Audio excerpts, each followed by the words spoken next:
जी नाजरीन, मैं आपको बताना चाह रहा हूँ कि ये ऊपर जो उनसे बटन्स बनाए हुए हैं इनका मकसद क्या है, इनका एमएस एक्सेल में क्या फ़ीचर्स है। तो सबसे पहले मैं आजमाना चाहता हूँ ये वाले बटन को। इन वाले बटन से क्या होता है, ये पहले डाउन वाले बटन को क्लिक हुआ हुआ है, मैंने डिटेल वाले सेलेक्ट पर क्लिक किया है। इसका मतलब है ये टेक्स्ट डाउन है।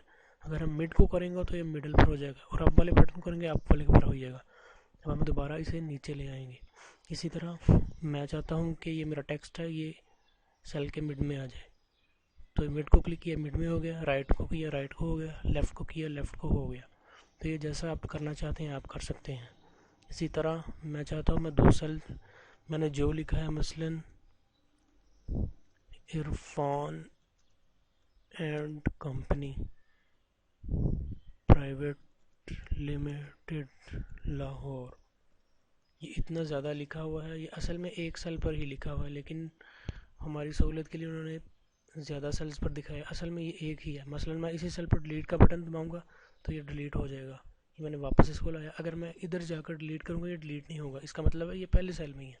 तो मैं चाहता हूँ कि मैं इस सारी जो जो मैंने टेक्स्ट जहाँ जहाँ पर गया इस सब को मैं एक ही सेल बना दूँ। तो मैं मर्ज सेंटर को क्लिक करूँगा तो ये एक ही सेल बन जाएगा। इसी तरह मैं चाहता हूँ मैं जो भी लिख रहा हूँ, मसलन मैंने दोबारा लिखा इरफान एंड कंपनी एंड फलां फलां फलां। समटाइम्स ये होता है कि ये टेक्स्ट आपको इरफान एंड कंपनी तक दिखता है, ये मैंने जो आगे लिखा है ये नहीं दिखता है। तो हमें इसके लिए मैं पहले किसी भी सेल को मैं रैप का क्लिक कर दूंगा और मैं लिखूंगा Irfan and company private limited associate. तो ये मैंने जितना लिखा ये सेल्स खुद ही बड़ा होता गया। तो ये आपकी, तो ये पहले से ही ऑटोमेटिकली बड़ा हो जाता है सेल। और अगर हम इसे खुला करना चाहें हम ऊपर इसे खुला भी कर सकते हैं। इसके अलावा और बटन्स भी हैं जिनके बारे में मैं आपको बताना चाहता हूँ। फॉर एग्जांपल ये डिटेल है। हम समटाइम्स ये होता है हम जो कुछ कॉलम या रो हम एंटर करना भूल जाते हैं। मसलन डिटेल है, हमने इसके दरमियान में एक और हमें एक रो चाहिए थी तो वो हमने नहीं लिखी, नहीं बनाई।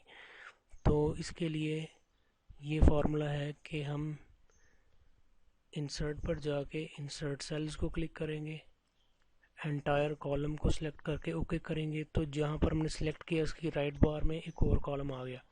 इसी तरह हम कोई रो लिखना भूल गए हैं, रो बनाना भूल गए हैं, तो हम जिस सेल के ऊपर रो चाहते हैं तो हम उस सेल को सिलेक्ट करके इंसर्ट को क्लिक करेंगे, insert cells entire row, okay.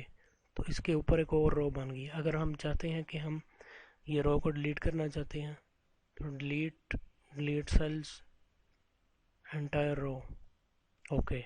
इसी तरह हमने ये जो पहले बनाया था कॉलम, इसको हम डिलीट करना चाहते हैं तो डिलीट सेल्स और एंटायर कॉलम।